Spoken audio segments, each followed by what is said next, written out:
Mungu awabariki sana. Naomba utoe sauti yako kama mtu uliokoka. Bwana Yesu asifiwe. Amen.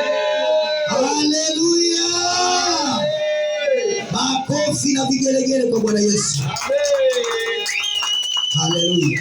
Amen. Tumpendeza Mungu tena kusimama katika kituo chetu hiki ikiwa Sumbawanga mjini, mkoa wa Rukwa, Tanzania, ikiwa ni ibada yetu ya nzuri ya Jumapili ya tarehe 15 mwezi wa 3 2026. Makofi kwa Bwana Yesu kwa kukupa neema ya kufika tena katika ibada yetu nzuri. Na leo Bwana ametufunulia mambo mema kwa ajili ya kujadili siku ya leo. Na kama uko mahali hapa, andaa daftari lako sasa na Biblia yako, tukaendelee kujiandaa na kujifunza maneno haya ambayo Bwana ametuandalia siku ya leo. Kama unaandika, andika hivi. Kichwa cha somo kinasema tambua Mungu wa kweli. Tambua Mungu wa kweli katika madhabahu yake. Tambua Mungu wa kweli katika madhabahu yake. Najua duniani watu wanasema tunamwabudu Mungu. Hata mimi najua watu wanamwabudu Mungu. Lakini anasema tambua Mungu wa kweli katika madhabahu yake. Amen. Tokea zamani taifa la Israeli wamekuwa hawana Mungu wa kweli, na mataifa yote duniani wote wamekuwa hawana Mungu, bali wamekuwa wakiabudu miungu katika maisha yao yote. Na ili kupata ufumbuzi ya kwamba Israeli nao muda wote wamekuwa hawana Mungu na wametembea bila Mungu, na mataifa yote yamekuwa hayana Mungu, ila wamekuwa wakiabudu mungu wa sanamu. Na baada ya Ibrahimu kuondoka na wana wa Israeli kuingia utumwani kipindi cha miaka 400, wakiwa wakiabudu miungu kule Misri, na hawakumjua Mungu wa mbinguni, mpaka pale ambapo Mungu akatokea katika kichaka, akamtokea mtumishi wa Mungu Musa. Ndipo baadaye anarudi kwa wana wa Israeli na kuambia kwamba nimekutana na Mungu anaitwa Niko, ambaye niko. Sasa wakamwambia umemwona wapi? Akasema amenituma kweli ili niwatoe katika mateso. Mwanzo wa Israeli hawamjui Mungu, wanajua miungu, na Afrika nayo ilikuwa inaabudu sanamu na miungu. Mungu hakujulikana. Lakini Mungu baadaye akaja akajifunua kwa taifa moja la Israeli. Na sisi wenyewe ibada zetu zote tuzifanyazo mahali hapa tuna kopi Israeli. Maana Mwafrika hakujua kumwabudu Mungu. Alijua kumwabudu Mungu kwenye milima, alijua kwenye misitu mikubwa na kwenye miti mikubwa. Watu walikuwa wanaabudu miungu. Israeli hawakuwa na Mungu. Ndio maana kwa mara ya kwanza Mungu anaagiza, wakati amewatoa utumwani kuwapeleka nchi ya ahadi. Tunaangalia Mungu anajitangaza katika kitabu cha Kutoka sura ya 20 kuanzia mstari wa kwanza pale. Tunasoma mahali hapo, tunaangalia agizo la kwanza baada ya Mungu kuwatoa katika kuabudu miungu na wafalme. Kitabu cha Kutoka, manake kutoka ni kutoka sehemu moja kwenda sehemu nyingine, lakini wale walitolewa kwenye ile hali ya kuabudu mizimu na wafalme, wakatolewa huko kuabudu vitu kama hivyo, wakapelekwa kwa Mungu wa kweli anayestahili kuabudiwa, sio yule Mungu wa Farao, sio ile miungu ya Misri. Wanaagizwa ya kwamba watoke kule kwenye kuabudu miungu na wafalme, waende kumtafuta Mungu wa Israeli ambaye anastahili kuabudiwa, ambaye leo hii mimi na wewe tunamwabudu. Katika kitabu cha Kutoka sura 20, Mungu alipowatoa wana wa Israeli kutoka utumwani Misri, agizo la kwanza anawaagiza kama kanisa la Mungu, anasema Toka 20:1, Mungu akanena maneno haya yote akisema, mimi ni Bwana Mungu wako niliyekutoa katika nchi ya Misri, katika nyumba ya utumwa. Usiwe na miungu mingine ila mimi. Mungu anawatenganisha Israeli na miungu yao waliokuwa wakiabudu wakiwa Misri. Anasema, najua mlipokuwa kwa Farao mliweza kuabudu misimu, mliweza kuabudu miungu yake, lakini sasa naagiza msiwe na miungu ila mumwabudu Mungu wa Israeli peke yake. Kwa hiyo Mungu anatangaza watu kuondokana na kuabudu misimu, watu kuondokana na kuabudu wafalme. Yeye anasema tokeni kutoka, wakawatoa kule, wakawapeleka katika nchi ya ahadi, nchi ambayo wakamwona Mungu wa Israeli, ambao sasa wakawa wakimwabudu.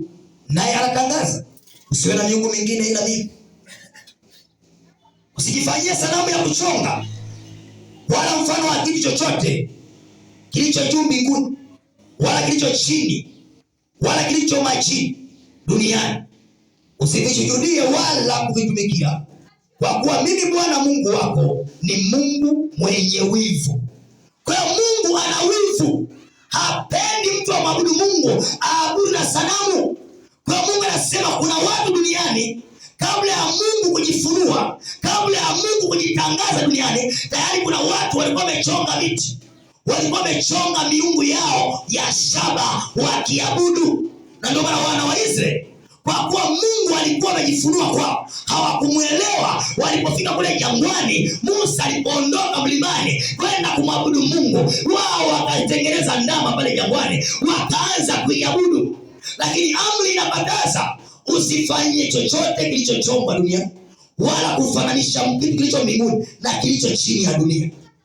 Yako madhehebu mpaka leo, wana miti makanisani, wanabusu na kusujudu, ambao Bwana amekataza. Mungu anatuokoa, anatupa agizo, usiwe na miungu mingine ila mimi. Na kwenye miungu kuna upana. Ndio maana watu wengine wanashindwa kumwabudu Mungu kwa sababu ya dini yao, kwa sababu mume wake hajaokoka, anasema na mimi amesema nikienda kanisani ataniacha. Kwa mume wako amekuwa ni miungu. Huyo mume wako anaweza kuwa ni miungu, maana unamwabudu. Biblia inasema kwamba ampendaye baba au mama au mume au mke kuliko Yesu, huyo hastahili kubeba msalaba. Kwa lazima uelewe, mke wako anaweza kuwa sanamu, pesa inaweza kuwa sanamu, maisha yako ya ndoa yanaweza kuwa ya sanamu, rafiki yako anaweza kuwa sanamu, kwa sababu tabia alizonazo ni za kisanamu sanamu. Kwa lazima wewe uelewe mtu gani wa kuambatana naye katika safari yako ya kwenda mbinguni. Kwa hapo ndio pakuwa makini. Je, utaambatana mke? Tunaangalia habari ya Nuhu. Nuhu tumejifunza asubuhi ya kwamba Nuhu, baada ya Mungu kutangaza kwamba nitaiangamiza dunia yote na nitamfuta mwanadamu niliyemuumba chini ya jua, ndipo Nuhu akapata rehema kwa Bwana, akapata rehema kwa Bwana. Mungu akampa kibali Nuhu pamoja na watoto wake, pamoja na familia yake, pamoja na mke wake. Akasema, wewe tengeneza safina. Nimekwambia ile safina ilikuwa ni mfano wa Kristo kwa ajili ya kuwaokoa wale watu waliokuwa wenye haki. Dunia ya kwanza wenye haki walikuwa watu nani? Nuhu na familia yake. Hao wanaitwa wenye haki. Mwenye haki atupi milele, akatolewa mwenye haki kwenye ile giza, baada ya mafuriko na gharika kubwa, watu wote wakaangamia, lakini aliyemfahamu Mungu wa kweli akapona. Hiyo ndio faida ya kumjua Mungu wa kweli katika madhabahu yake. Akaelewa namna ya kumcha Bwana katika madhabahu. Kwa hiyo akasimama na neno la haki, akawahamasisha watoto wake waweze kutoa sadaka, waweze kutoa pesa zao kununua misumari, kununua mbao ili kutengeneza safina. Sio kwamba Mungu alimpa mbao, sio kwamba Mungu alishuka akampa vifaa. Vile vifaa vilikuwa vinahitajika gharama. Ndio maana Yesu alikuja kwa gharama, akafa msalabani, damu yake ikamwagika. Akamwambia Nuhu, ingiza wanyama wawili katika safina na watoto wake. Tunaona Nuhu hakuna babu yake wala bibi yake. Wokovu unakuhusu wewe peke yako, wala haukuhusu na ukoo wako, wala haukuhusu na mjomba wako, wala haukuhusu na mke wako, wala haukuhusu na familia yako. Hapana. Kwa hiyo akaondolewa yeye peke yake na mke wake na watoto wake, wakaondoka. Ile safina alikuwa ni Kristo, mfano wa Kristo atakayekuja kuwaokoa wanadamu. Bwana Yesu apewe sifa. Kwa lazima wana Mungu uelewe ya kwamba zamani, wakati Mungu hajajifunua, taifa lote, mataifa yote yalikuwa yakiabudu miungu. Ndio maana Mungu anawatoa kuabudu miungu na wafalme, anawaingiza katika nchi ya ahadi, anawapa taratibu za kumwabudu Mungu wa kweli. Mungu wa kweli hachangamani na sanamu. Mungu wa kweli ni Mungu mwenye wivu, hachangamani. Utakayemwabudu mke wako, utakayemwabudu mume kuliko yeye, hustahili. Kwa lazima uelewe, nimekwambia sanamu ni vitu vingi. Kukosa ibada ni sanamu, maana kumwabudu kitu kingine. Kutokutoa zaka ni sanamu, maana umetoa sehemu nyingine. Chochote kisichompa Mungu utukufu ni sanamu.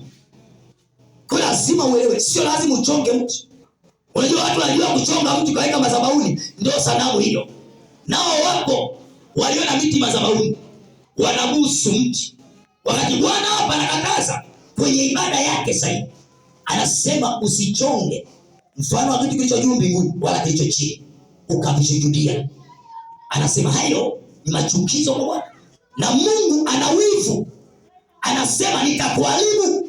Ndio maana Misri, baada ya wana wa Israeli pale jangwani kuabudu miungu wakina Dasani na wakina Kora, Yesu Mungu akashuka akaleta tetemeko, ardhi ikapasuka, watu 3,000 wakamezwa. Kwa sababu Mungu ni Mungu mwenye wivu, achangamani na sanamu, akawateketeza wote, wakashuka wakamezwa. Waliokuwa nyumbani hawajafika kwenye kusanyiko, Bwana asema moto uliwafuata manyumbani kwao wakawaangamiza, na ardhi ikapasuka kila sehemu, wakateketea, wakabaki wenye haki.